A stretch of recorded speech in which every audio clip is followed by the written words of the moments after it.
Vous retiendrez quoi des années Kylian au Paris Saint-Germain, Vous Michel? avez 1 heure là devant vous ou pas?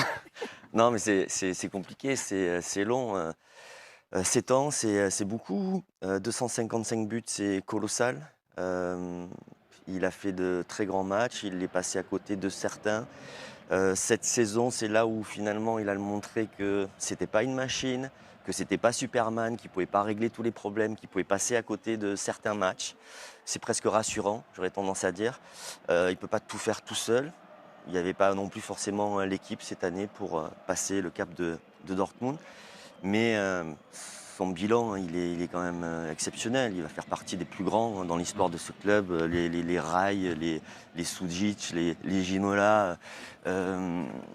Bien entendu, il n'y a pas de débat là-dessus. La fin est un peu bizarre et c'est pas un conte de fées la fin parce qu'on espérait que sur la fin, il puisse gagner la Ligue des Champions et ensuite partir.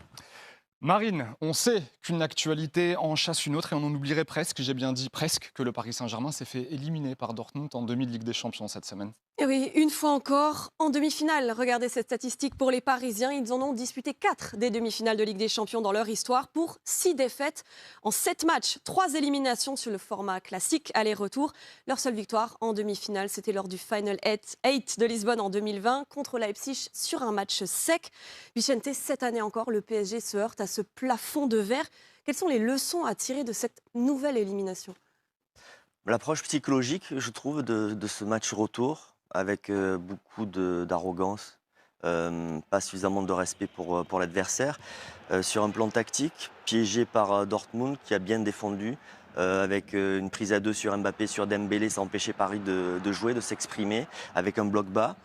Un collectif qui n'a pas su se sublimer aussi, qui n'a pas su mettre de l'électricité dans ce match, se révolter, avec finalement une façon de jouer très scolaire, très polie. Et incapable de renverser en fait le match. Et c'est ça qui a beaucoup manqué. Et c'est dommage parce que malgré tout, il y avait possibilité d'y aller dans cette finale. De faire un résultat. Effectivement, on reviendra sur cette annonce de Kylian Mbappé, mais aussi la manière dont elle a été perçue en Espagne. L'annonce qui a enflammé la planète football vendredi soir. Kylian Mbappé a officiellement annoncé qu'il quitterait le Paris Saint-Germain à la fin de la saison. 7 ans après son arrivée au club. 3 jours après l'élimination en demi-finale de Ligue des Champions face à Dortmund, le capitaine des Bleus a mis fin au suspense. Bastien Charlombard avec Vincent Marquer. Paris, la ville lumière. Ses supporters l'attendaient. Salut à tous, c'est Kylian. Voilà, je voulais m'adresser à vous. C'est ma dernière année au Paris Saint-Germain. Je ne vais pas prolonger et je vais terminer mon aventure dans quelques semaines. C'est difficile. Je ne pensais pas que ça allait être aussi dur d'annoncer ça, de quitter mon pays, la France, la Ligue 1, un championnat que j'ai toujours connu. Ces mots l'ont acté. L'histoire entre Kylian Mbappé et le Paris Saint-Germain est terminée. C'est beaucoup d'émotions. Le PSG, c'est un club qui laisse personne indifférent. On peut aimer ou on peut détester. Moi, j'ai choisi de l'aimer. Mais je pense que j'avais besoin d'un nouveau challenge après cette année. Sachez que vous resterez pour mon cœur pour la vie. Ici, c'est Paris et au revoir.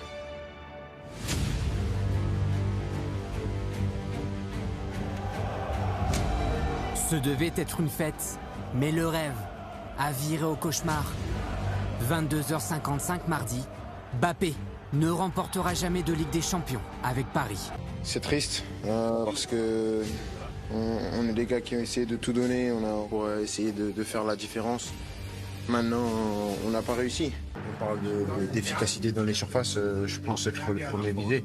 Je suis le gars qui doit marquer les buts, qui doit être décisif. Quand ça se passe, je suis ici et je prends toute la lumière. Quand ça ne marche pas, il faut prendre toute l'ombre aussi. Donc il n'y a pas de problème avec ça. Je pense que le premier qui devait marquer ce soir, c'était moi. Maintenant, c'est la vie. Il faut se remettre de ça, continuer à travailler, que ce soit moi ou l'équipe, et essayer de gagner cette Coupe de France parce que c'est un événement important. Que s'est dit Mbappé au coup de sifflet final? Ce rêve qui anime tout le club, qui est la Champions League. A-t-il repensé à ses 7 ans de bataille avec Paris? Mbappé à Paris, ses 64 matchs, 42 buts, 26 passes décisives en C1, 2 grandes performances et plusieurs sentiments entre admiration et déception chez les supporters. On reste forcément sur notre fin. Parce que bon, c'est notre meilleur joueur. Il était là aussi pour nous faire gagner la Ligue des Champions. On ne l'a pas eu, donc forcément, on est encore frustré. Il est resté pendant de nombreuses années. Il n'a jamais lâché, même s'il y a eu des hauts et des bas. Moi, je ne l'en veux pas. Je pense qu'il part sur une bonne note. Tout ce qu'il a pu apporter au club, etc., on reste fiers. Mais voilà, assez de vent pour Kiki pour le dernier match. Franchement, LDC, voilà, décevant. Il part quand même la tête basse, mais bon, on peut que l'applaudir, l'admirer pour ce qu'il a fait pour le club et le laisser s'en aller. Je sais que je ne suis pas le joueur le plus démonstratif. Je n'ai pas toujours été à la hauteur de l'amour que vous m'avez donné pendant 7 ans, mais j'ai jamais voulu tricher, j'ai toujours voulu être performant.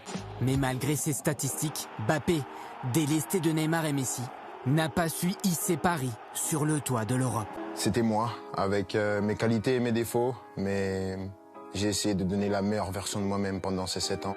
À aucun moment je regrette d'avoir signé dans ce club prestigieux. C'est un club que je vais garder dans ma mémoire toute ma vie. Mbappé a grandi, s'est épaissi. Depuis son arrivée à l'été 2017, 255 buts. Je pense que chaque footballeur joue pour laisser son nom dans l'histoire, pour pas être oublié. Et c'est sûr qu'avec ça, je pense qu'on se souviendra de moi ici. Paris et Mbappé, une histoire fait de bons et de mauvais moments.